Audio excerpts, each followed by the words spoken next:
Does a Catholic man need to be strong in body? Hi, I'm Mike Mason. This is the St. Joseph Society podcast. The St. Joseph Society is a Catholic lay apostolate devoted to help men order all things to Christ as they grow strong in mind, body, and spirit. If you'd like to check out more about us, you can see us online at stjosephsociety.org. This is the Rule of Life, episode 1. Gentlemen, congratulations. We made it through the boot camp. Okay. It's been a good 9 months. It actually felt sort of weird saying Rule of Life episode 1 instead of St. Joseph Boot Camp episode. But last month, I've had an opportunity to talk to a lot of the priests who've been running our boot camps this year. And I've gotten great reports on how well you guys did. Guys are growing in their faith. You guys had a lot of fun along the way. And I know the priests that we're partnering with are really excited to keep this thing going. And I want to encourage you guys each month. One of the things that makes this approach to a men's group unique is that we deal in challenges and develop habits for holiness. And these guys said you guys have just done a really good job being committed to those and growing. And I just want to congratulate you guys for that. It's difficult to develop discipline day in and day out. And so the fact you guys are doing that well is really great. What we're doing now this summer is we are going to transition from our boot camp into our rule of life. Okay. Now, before I launch into this, I have an episode on the website. It's on YouTube, Spotify, called Rule of Life, where I walk through our rule of life. So I'm not going to do that here. Okay. But what makes us unique as a men's group, as an apostolate, establishing men's group, is that we don't focus on things like meeting every week and watching videos and discussion, things like that. We focus on habits for holiness and growing in strength, growing strong in mind, body, and spirit, and moving up through the 3 ways of the interior life. And we do that by partnering with priests and helping priests lead their men and raise disciples of the men in the parish. A rule of life is one of the biggest tools we have and to grow in our faith. Okay. One of the things missing in all approaches to men's groups is they give you suggestions how to live. They might give you a pep talk, but they don't give you those tools day in and day out to grow. And that's where we set ourselves apart. And we say, if we can incorporate these disciplines into our life and our rule, men are going to grow in their faith. Okay. They're going to grow in love of God and love of neighbor, which is really exciting. So what we're going to do this month, fellas, is we are going to discuss the 3 elements of our rule of life. Okay. Now, as I say at the beginning of each podcast, I say the mission of the St. Joseph Society is to help men order all things to Christ by growing strong in mind, body, and spirit. Okay. What do I mean by that? In Matthew chapter 7, verse 13 through 14, Jesus says this: "Enter through the narrow gate, for the gate is wide and the road is easy that leads to destruction, and there are many who take it. For the gate is narrow and the road is hard that leads to life, and there are few who find it." Guys, in this passage, Jesus talks about the fact that there's a wide road and a wide gate that a lot of people walk. But to walk the path of discipleship is to choose that narrow path, and there's few people who find it. And guys, the fewness isn't because the path's hard, difficult to find. Generally, we all know it's right there in front of us. The difficult part is walking that path. What we do at the St. Joseph Society is we partner with priests to help their men see this path and partner with priests so they can lead their men down that path. Okay. This narrow path of discipleship, gentlemen, will turn us into the men that we all deep down want to be. Okay. And that's by committing to what are called ascetical practices, asceticism. Now, asceticism, as I may have mentioned in the past, comes from a root word that refers to training. Okay. So asceticism is used in a lot of contexts in sports, that you train yourself. What asceticism is in the spiritual life is a training in righteousness. Okay. It's where a man devotes himself to being trained in virtue and holiness and becoming strong in mind, body, and spirit. Okay. So the mindset of living a rule of life should be, I'm training myself in righteousness. I'm doing these ascetical practices so that I can love God more intimately and serve him better. Okay. What we're going to do this summer, the rule of life, is we're going to break down those 3 parts: growing strong in mind, body, and spirit. And we're going to tackle each one of them once a month. So in June, we're going to look at what it means to be strong in body. The reason why we're going to start with body is because our bodies, as we're going to discover, is the lowest part of us. Now, they're important. They got lots of dignity. I've got lots of good things to say about them, but the mind and spirit are higher. So we're going to start with the lowest part of us first. In June, we're going to look at what the life of the mind is and why we need to grow strong in mind to honor God. And then we're going to go to the most important in August, and that's the life of the spirit. Okay. And all three of these things work in concert together to help us grow closer to God. So that's what we're going to do this summer. Now, this month, I've broken down the strong in body into 4 episodes. So today we're going to talk about what it means to be strong in body and why we need to do that. So I'm going to give you as a justification from faith and reason on why we should be strong in body. Next week, we're going to talk about what is a man. And I don't mean like, what does it mean to be masculine? We've talked about that in the past, and we'll talk more about that in the future. I mean, what is a man like a human being? Okay, so we're going to talk about that next week. Week 3, we're going to talk about why physical training is a religious devotion. Okay. So I'm going to try to make the argument that physical training can be a type of devotion, especially for laymen, in a way that we can honor God and grow in our faith. So I'm going to make that argument week 3. And then finally, we're going to look at the most important roles of fasting and abstinence in the role of the spiritual life. Because if you look at the rule under strong in body, what you'll see is that we devote ourselves to physical training, fasting, and abstinence throughout the year. So we're going to talk about these 3 things this month so you guys have a clear idea on how to do that. And I'll have some suggestions along the way to become more disciplined in it.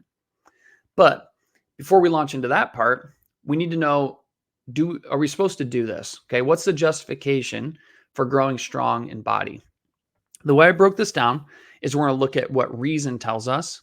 Okay, so what is science and just thinking about what a human being is? What does reason tell us about growing strong in body and whether we should do that? And then we're going to look at a biblical and theological justification for it as well. So that's how we're going to tackle this over the next few minutes. Let's start with reason. First things first, the soul takes precedent over the body. So let me get that out of the way right away. A lot of guys are going to listen to this and they might object that no. What God cares about is our souls and our spirits and prayer and things like that. Of course he does. But some people have the false impression, and I'll try to fix this next week, that the soul's like more important than the body, like these 2 separate things. You don't have to take care of your body. That's not true. The soul takes precedent over the body. That's true. But we still, according to both faith and reason, have a duty to grow strong in body. Okay. We have a general duty to develop our talents, to acquire virtue to live a good life, and to take reasonable care of our health. Okay. Reasonable care. Now, when we look at the science behind exercise and eating right and things, what does reason tell us about growing strong in body? Let's do a couple obvious things first. We need to eat a balanced diet. Now, I'm not a nutritionist. I'm not going to give you guys specific advice on this. But, eating junk food all the time is clearly going to have not only physical, but psychological, all kinds of bad effects. We need a balanced diet. Okay. Good old foods that God made, right? Fruits, vegetables, and meat. We need plenty of sleep. Okay. Now I looked online, it said 7 to 9 hours a day for the typical man. I will be the first to admit you, I don't get that much. 7, I would love to get. I'm usually more like 6.5, if I'm honest. But, none of us are perfect. But we need a lot of sleep. Third, we need to take care of our hygiene, right? Now, I probably don't need to throw that one in here with you guys, but I teach high school theology at an all-boys school. So you guys can imagine I do have to remind them of that point from time to time, but I'm sure you guys are a lot better about that. And then lastly, another obvious thing is we need to get outside and get some sunshine and fresh air every single day, right? Now, those are kind of some obvious things. Another thing I think is obvious but overlooked a lot is that we need exercise. According to all the sources I've read on this, a typical man needs 150 minutes of moderate aerobic exercise a week or 75 minutes of strenuous.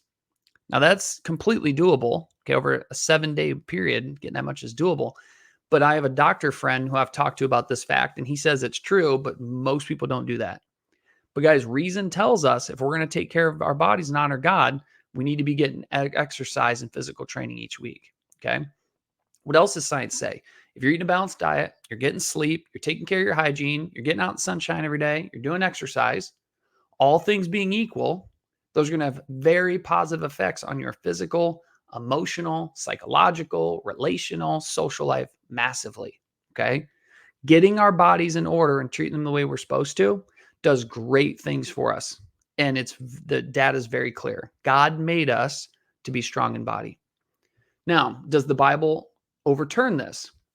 I'm going to answer no. Okay. In Romans 12:1, St. Paul says that we are to present our bodies as a living sacrifice, wholly acceptable to God. So we're to offer God our bodies. Okay. What's he mean by that? When you look at 1 Corinthians 6:12-20, he unpacks this a little bit more. And he says, all things are lawful for me, but not all things are beneficial. Do you not know that your bodies are members of Christ? Do you not know that your body is a temple of the Holy Spirit within you, which you have from God, and that you are not your own? For you were bought with a price. Therefore, glorify God in your body. And guys, I would argue he doesn't just mean the sixth and ninth commandment on this thing. We are to honor God with our bodies. That's to take reasonable care of them. Okay. And then honor them morally by not doing things like sins of intemperance and sins of the sixth and ninth commandment and things like that. Okay. We need to honor God with our bodies because we were bought for it with a price. Theological justification, Catechism of the Catholic Church says life and physical health are precious gifts entrusted to us by God. We must take reasonable care of them. In the very next paragraph, it says this: morality rejects the opinions that promote the cult of the body, to sacrifice everything for its sake, and to idolize physical perfection and success at sports. Guys, what I'm not arguing is that we need to go to extremes with this, okay? I imagine most of us, if not all of us, are not professional athletes. We don't make our livings with our bodies, okay? We need to take reasonable care of them. The moral law says that, okay? So we don't need to go to extremes. We don't need to go down the rabbit hole of the cult of the body you can easily find online. But we don't want to flip the opposite direction and think that growing strong in our bodies is irrelevant to our spiritual lives, because it's not, okay? We need to take care of our bodies and do reason and meet these rational hallmarks so that we can live lives that are honoring to God. In our rule of life, fellas, it says in there that we need to make a firm commitment for physical training 3 times a week, to fasting throughout the year, and abstaining from meat on Fridays. And I'm going to argue for other forms of abstinence as well. Guys, we need to do these things. That rule, that benchmark, is a moderate rule. Okay. If a guy's committed to honoring God with his body, he can get in the gym or run or whatever he's going to do 3 times a week. You can fast throughout the year, and you can do abstain from meat and other things as well to honor God. And so as we're talking about this month, guys, I want you guys to start thinking about, are we growing strong in body, or is this an area we need to improve? And as you start to live this rule, I'm going to encourage you guys to take on some of these disciplines and keep faithful with this. But as you do that, guys, keep in mind, we need to try to meet those 3 things, but we're going to give some practical application on how to do that. So in your monthly meeting with priests this month, you guys are going to talk about the rule of life. You guys are going to talk about some practical things to keep in mind as you do it. And I really look forward to discussing this more with you this month. But I think we'll wrap it up there. So we're butting up against our time mark. Next week, we're going to talk about what is man. Hope you guys have a blessed week. See you next week.